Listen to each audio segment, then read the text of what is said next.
This is Texas Stadium, home of the Dallas Cowboys. Last Sunday, this open-air setting was the scene of the NFL's wildest, most exciting football game. A dazzling, dizzy, overtime thriller between the defending division champion St. Louis Cardinals and the supposedly rebuilding Dallas Cowboys. We say supposedly because despite the most dramatic personnel upheaval in their history, the Dallas Cowboys went into this game coming off the biggest upset in the NFL's first week of play, an 18-7 win over the highly touted Los Angeles Rams. As usual for Dallas, their famed doomsday defense was the key to victory over Los Angeles, and that's good news for Cowboy fans. That's where most of the extreme youth that dominates this team is concentrated. But youth has a way of surprising in pro football, and last Sunday in Dallas, the opponents were the more experienced team. For the first time in their history, St. Louis enjoys the solid background of a division championship, a title very much up for grabs as the St. Louis Cardinals met the Dallas Cowboys in the NFL Game of the Week.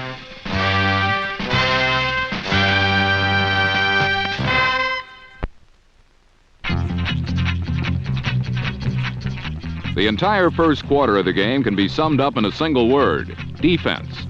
Both teams went at each other with a vengeance, and both squads held the others scoreless for the first 15 minutes. Dallas quarterback Roger Staubach, operating under a heavy rush, did not complete a single pass in the first period.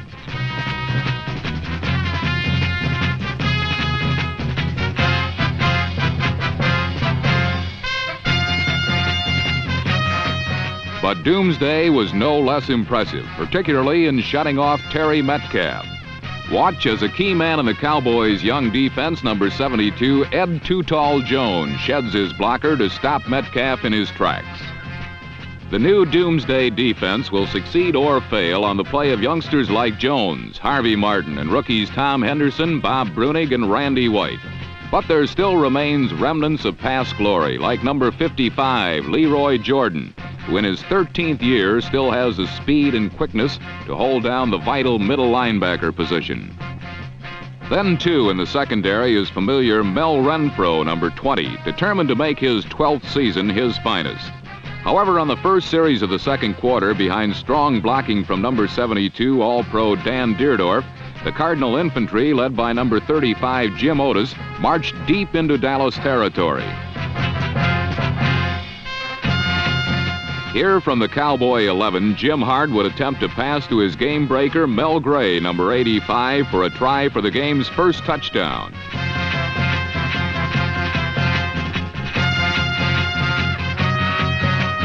But the first half was a rough half for Hart, who completed merely 2 passes for 22 yards. This wasn't one of them, as Mel Renfro narrowly missed an interception.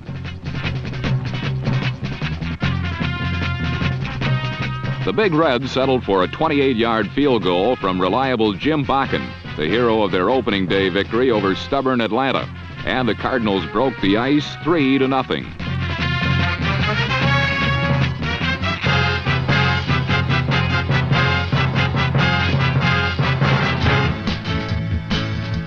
Number 45, Roland Woolsey, one of a dozen rookies on the Cowboys, took the ensuing kickoff to the Dallas 34, where he came to an abrupt stop. Like the Cardinals, Dallas finally got their offense in gear, and this their first series of the second quarter. Staubach completed his first pass of the game, good for 12 yards, to reformed tight end Gene Fugate. The Amherst grad plays both the slot and wide receiver positions for Dallas this year. Now across the 54, the first time today, Roger found rookie running back Scott Laidlaw, number 35, all alone at the left sideline for a nice 20-yard pickup.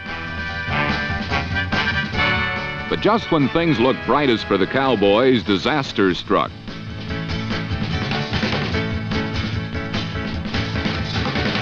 Kenny Reeves' leaping interception ended a fine Cowboy drive in the end zone.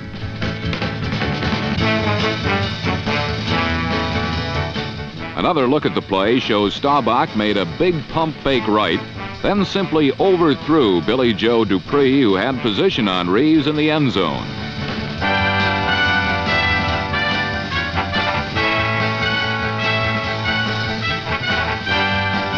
But 4 plays later, Dallas had the ball back, and this time they wouldn't be denied. Starting at his own 23, Staubach rolled left and speared Dupree between zone coverage for 23 yards. With it 1st and 10 on their 41, Dallas was stymied by 2 Cardinal veterans on 2 successive plays. First 10-year-strong safety Kenny Reeves poured in to nail Doug Dennison. Then a fixture at linebacker, 13-year veteran Larry Stallings smelled Staubach's screen, and number 67, despite a block, made the play on Robert Newhouse.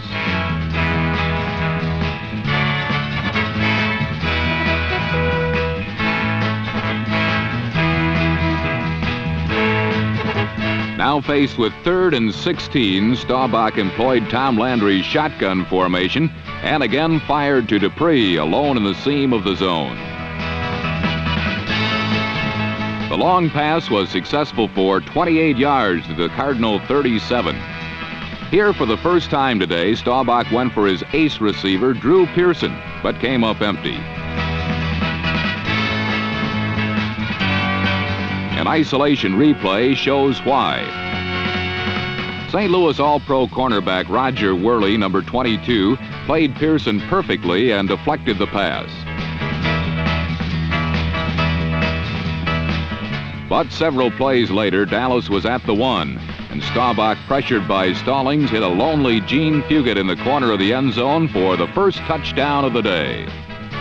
Staubach made a perfunctory fake to Doug Dennison, but knew all along where he was going as Fugit hauled in the pass that put the Cowboys on top for the first time. The half ended 7-3.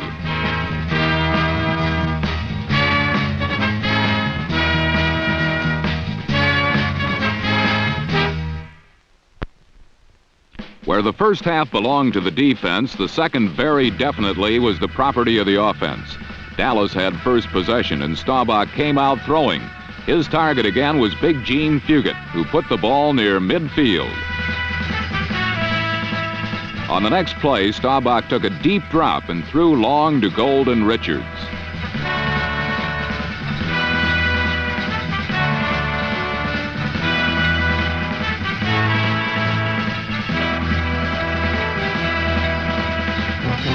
Richards paid a price for his leaping catch, but he was only momentarily incapacitated.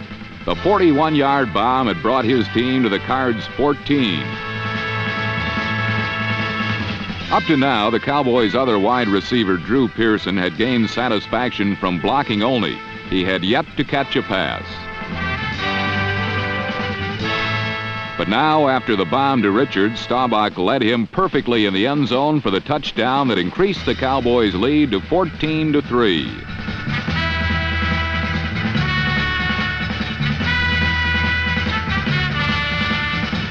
The pass seemed deceptively simple, but let's look at Pearson's precise, intricate moves that allowed him to come free.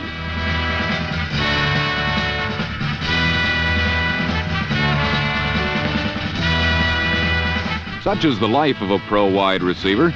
For 33 minutes and 7 seconds, Drew Pearson labored obscurely as a blocker or decoy and didn't catch a single pass. But in one fell swoop, he was the center of attention, the glamour guy at a position that isn't always as glamorous as it sometimes seems.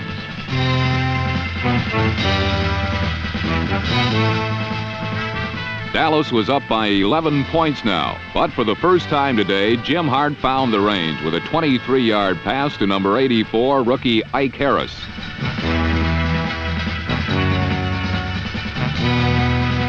Then, like Pearson, his Dallas counterpart, the Cardinals' ace receiver Mel Gray emerged from his cocoon to take his first pass of the day 27 yards deep into Dallas real estate.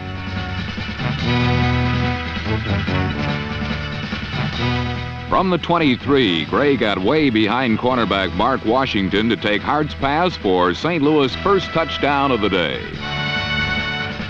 In a flurry of scoring, the tally rose to 14-10 in favor of Dallas, but the fireworks had only begun. Both teams had now scored touchdowns in the first 6 minutes of the second half, which continued with Staubach rolling right, opting not to pass, and running for 15 yards.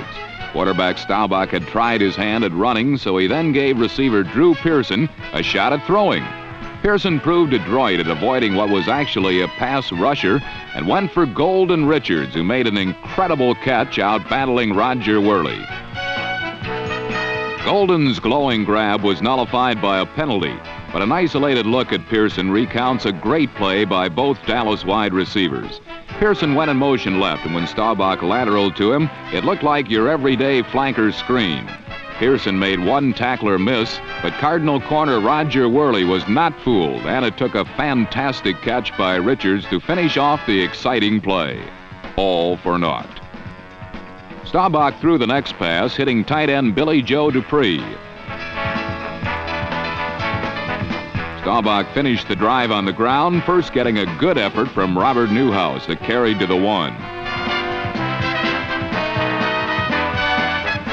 Then it was up and over for Charlie Young, whose touchdown signaled the beginning of an unbelievable 36 seconds of action. Dallas now led 21-10, but the 11-point lead lasted just 16 seconds when Hart used play action, then nailed Earl Thomas on the Cardinals' first play after the kickoff.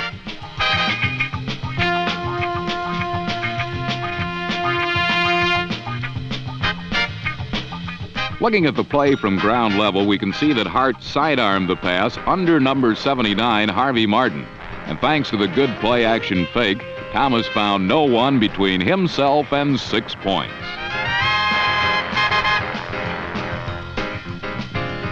It had taken the quick strike Cardinals just one play to cut the Dallas lead to 4 points again. But if you're wearing a hat, hold on to it, because Dallas didn't even have to run a play from scrimmage to reassert their 11-point lead.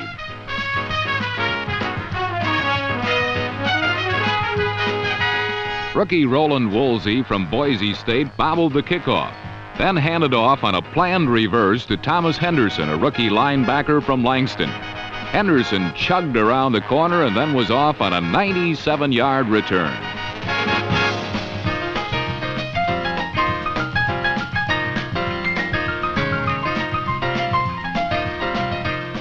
Henderson's score and subsequent slam dunk finished off an incredible scoring streak that saw the score change from Dallas 14, St. Louis 10 to Dallas 28, St. Louis 17. Here's the unbelievable part. It had taken the two teams just 36 seconds to score 3 touchdowns. But just as suddenly, the game turned again, beginning with a J.V. Kane catch, a Cliff Harris wraparound, and a Randy Hughes fumble recovery. After the shot Dan Deerdorf put on him, Hughes might have had second thoughts about his heads-up play. But an isolated look reveals a fine play by the rookie from Oklahoma as he covered his man, then moved to the ball. But Hughes tasted the bitter and the sweet. He was in the right place at the right time on the fumble recovery, but in the wrong place at the wrong time for the hit. With the recovery at midfield and an 11-point lead, Dallas was in position to put the game away. But the two teams that had so ravenously gobbled up points moments before now entered a momentary famine. At the top of the fourth quarter, Dallas was first to fail.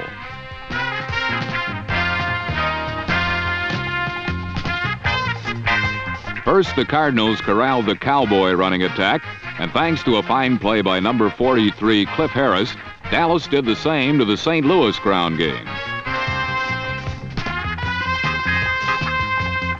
Passing proved even more hazardous, with both teams running nearly disastrous plays. First, hard-forced one to Mel Gray and saw two Cowboys with better shots at the ball.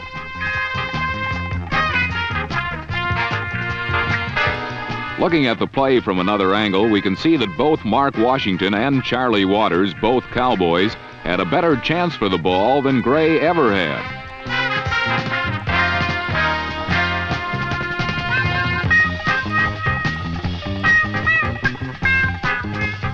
Dallas apparently has the same play in their playbook, for on the next series, Roger Staubach also saw two defenders have a better chance for the catch than his receiver.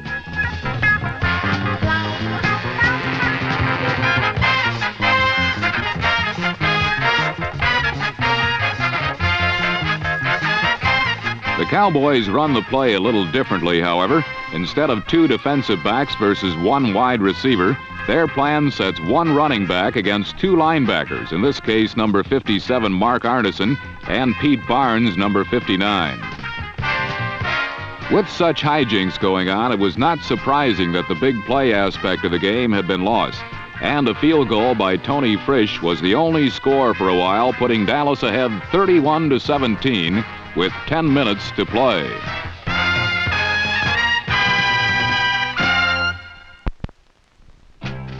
The Cardinals desperately needed a quick strike now. If any team is capable of it, St. Louis certainly is, but not this time.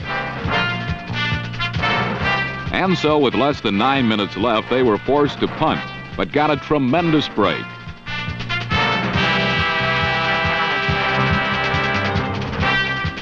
Roland Woolsey lost the ball without being hit, and Steve Niels recovered deep in the heart of Dallas. Then the quick strike came back into the game when hard-hit tight end Jackie Smith on the very next play. The big play boys from St. Louis had done it again, and with 8.5 minutes left, trailed by just 7 points.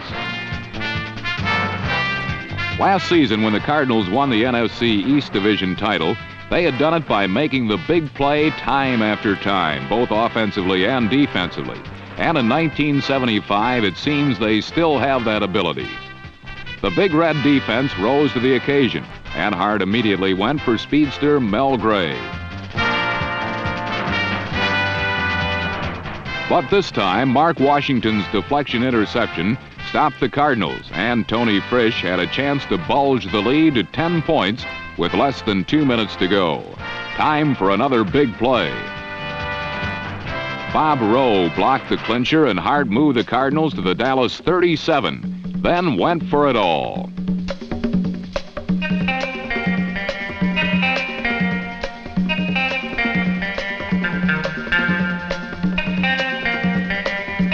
Mel Gray, the smallest Cardinal in size, had again made the biggest play. Looking at the play again, we can see that Hart actually underthrew Gray, who was running a post pattern. The pass made him reverse direction. But when you have 9.2 speed in the 100, no matter what direction you're pointed, you get there fast. With just 46 seconds to play, the Cardinals climbed into a tie with the Cowboys, 31-31.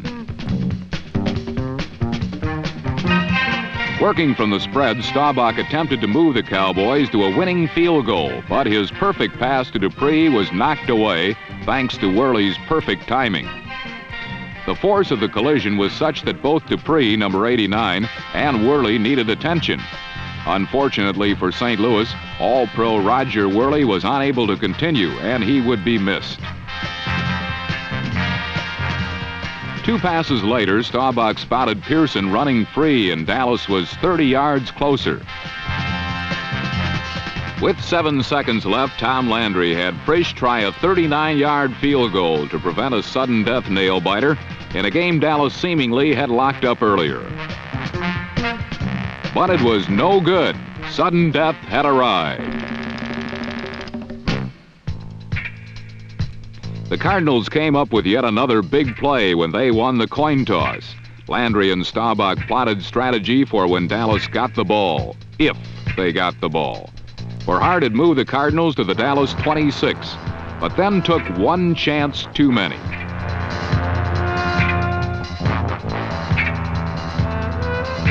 Hart's underthrown pass was easy pickings for Leroy Jordan, who returned 38 yards to the Cardinal 37.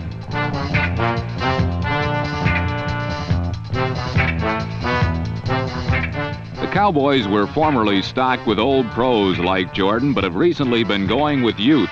12 rookies are on the current roster, and the Cowboys were not supposed to be contenders for the Cardinals' one-year-old throne. But when the big play was needed, It was the old pro who came through again. Number 55, Leroy Jordan, had given Dallas a chance to win if they could score and end a game that was dripping with tension.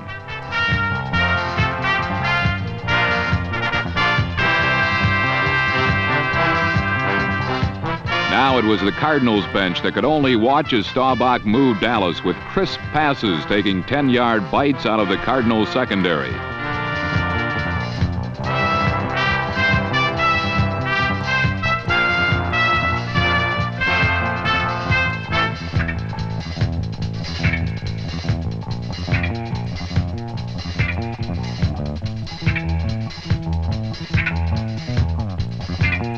Dallas eventually reached the 3, and with first and goal, Staubach went for Billy Joe Dupree and victory.